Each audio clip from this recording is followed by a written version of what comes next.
발언이 있겠습니다. 네, 존경하고 사랑하는 인천 시민 여러분 반갑습니다. 오늘 인천에서 이렇게 최고위원회를 하게 된 것은 그만큼 인천이 대한민국 역사에서 굉장히 중요한 도시고 우리 경제에서 차지하는 비중도 큰 도시입니다. 더불어민주당은 인천 시민들과 함께 인천의 발전 그리고 대한민국의 경제 중심지로서의 인천의 위상을 확고히 해 나가겠습니다. 먼저 제가 국회 현안 몇 가지만 말씀을 드리겠습니다. 오는 29일 본회의에서는 크게 두 가지 안건이 있습니다. 하나는 아직까지 오는 4월 10일 치러지는 선거와 관련돼서 선거구가 획정되지 않았습니다. 여러 차례 선거구 획정과 관련된 논의가 있었지만 여야 간의 합의가 이루어지지 않았습니다. 특히 최초에 만들어진 선관위 주도의 선거구 획정위원회에서 만들어진 안은 네 개의 새로이 신설구와 그다음에 4개의 합구가 이루어지는데요. 줄어드는 게 이루어지는데 4개의 줄어드는 것이 일방적으로 더불어민주당에게 불리한 안이었습니다. 인구 감소에 따르면 사실은 서울의 강남이나 대구, 창원 등 소위 국민의힘에 유리한 지역에서 선거구가 합쳐져서 의석이 줄어들었어야 함에도 불구하고 그런 것을 전혀 고려하지 않은 획정위에 처하는 매우 불합리하고 편파적인 안이었습니다. 그럼에도 불구하고 더불어민주당은 더 이상 늦출 수 없다는 판단하에 선거구 획정위 원안을 수용하겠다는 입장을 밝혔는데 이제 와서 또 선거구 획정안을 받지 못하겠다고 하는 것은 무슨 뜻인지 모르겠습니다. 오는 29일 날 본회의에서 획정안이 통과되지 않으면 선거가 정상적으로 치루어지기 어렵다는 점을 감안하면 오는 29일 본회의에서 획정위 원안을 갖고 통과될 수 있도록 국민의힘의 협조를 다시 한번 요청드립니다. 아울러서 김건희 도이치모터스 특검과 50억 대장동 클럽 관련된 두 가지 쌍특검이 통과되어야 합니다. 우리 사회의 법과 원칙, 공정과 상식이 살아있는지를 국민의힘은 그리고 한동훈 비대위원장은 확인해 주시기 바랍니다. 답변 회피하지 마시고 카톡 지시 받지 마시고 용산 눈치 보지 마시고 국민이 어떻게 보는지 판단해서 이 쌍특검 받아주시기 바랍니다. 이 쌍특검 관련되니까 우리 기자님들 앞으로 조심하셔야겠습니다. 황당한 게 있어서 하나 말씀드리겠는데요. 22대 국회의원 선거방송 심의위원회가 SBS에 행정지도를 의결을 했습니다.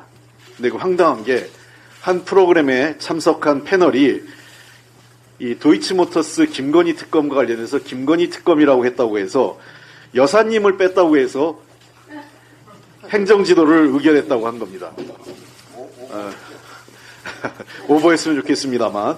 그래서 제가 다시 한번 저도 그러면 혹시라도 행정지도 받지 않도록 하기 위해서 앞으로 이렇게 하겠습니다. 도이치모터스 주가 조작 윤석열 대통령 영부인 김건희 여사님 관련 특검이라고 해드리겠습니다. 꼭 그렇게 써주십시오. 인천 시민 여러분, 당원 동지 여러분 반갑습니다. 2024년 1월 인천 인구가 300만을 돌파한 것입니다. 도시 인구가 300만을 돌파한 사례는 서울을 제외하고는 부산 이후로 44년 만입니다. 인천이 그만큼 살기 좋은 도시라는 뜻이고 경제적 도약을 하고 있다는 것을 의미하는 것 같습니다. 그러나 이렇게 인구가 증가한 만큼 생활 인프라도 재정비돼야 하는데 이것은 따라가지 못하고 있습니다. 특히 교통망 확충이 필수입니다. 삶의 질과 직결되어 있기 때문에 민주당은 철도 도심 구간 지하화 4대 약속과 4대 실천을 지난 2월 1일 날 발표했습니다. 경인선 철도 지하화, GTX-B 노선의 신속한 착공과 조기 개통, GTX 추가 노선 확보 등 교통망 확충으로 사통팔탈 인천을 만들기 위해 최선을 다하겠습니다. 민주당은 지난 1월 경인선 지하화 법적 근거를 마련하기 위해서 우리 이 자리에 있는 허정식 의원이 대표 발의를 하셨는데요. 철도 지하화 특별법안이 처리를 했습니다. 인천의 발전을 그리고 인천의 내일을 민주당이 견인해 나가겠습니다. 앞서 당대표께서도 말씀하셨지만 인천 전세 사기 피해자 일주기 추모 문화제가 있었습니다. 24일 날 엄수됐는데요. 매우 안타깝습니다. 그러나 정부 여당은 아직도 이 문제에 대해서 공수표만 날리고 제대로 된 대책을 만드는데 힘을 모으지 않고 있습니다. 전세 사기 피해자가 벌써 1만 3천여 명이고 피해가 커지고 있습니다. 미추홀구에만 2,500세대이고요. 피해자의 약 60% 이상이 수도권입니다. 특히 피해자 70% 이상이 2030 사회초년생들이란 걸 감안하면 이 문제에 대해서도 신속한 정부의 대책이 마련되어야 합니다. 피해자분들께서는 줄곧 특별법의 개정을 호소했습니다. 그럼에도 전세 사기 피해복은 1년째 제자리입니다. 특별법은 반드시 개정돼야 됩니다. 특히 특별법 처리 당시 여야의 약속은 6개월마다 보완입법을 하겠다는 것입니다. 따라서 특별법 제정 후 보완입법 시한은 지난 2023년 12월 1일입니다. 벌써 한 3개월여가 지나가고 있는 겁니다.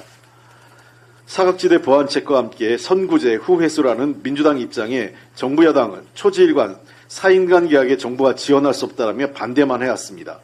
어제로 개정안이 법사위에 회부된 지 60일이 경과됐습니다. 시간이 많지 않습니다. 마지막으로 전세 사기 피해자 보호를 위한 특별법 개정안 합의 처리를 촉구합니다. 한동훈 비대위원장은 여기저기 다니면서 돈 쓰는 공약만 남발하지 마시고 피해자들 그리고 사회적 약자 특히 사회초년생인 2030 피해자분들의 손을 잡기 위한 입장을 내주시기 바랍니다. 이거 하시겠습니까? 안 하시겠습니까? 네, 이상입니다.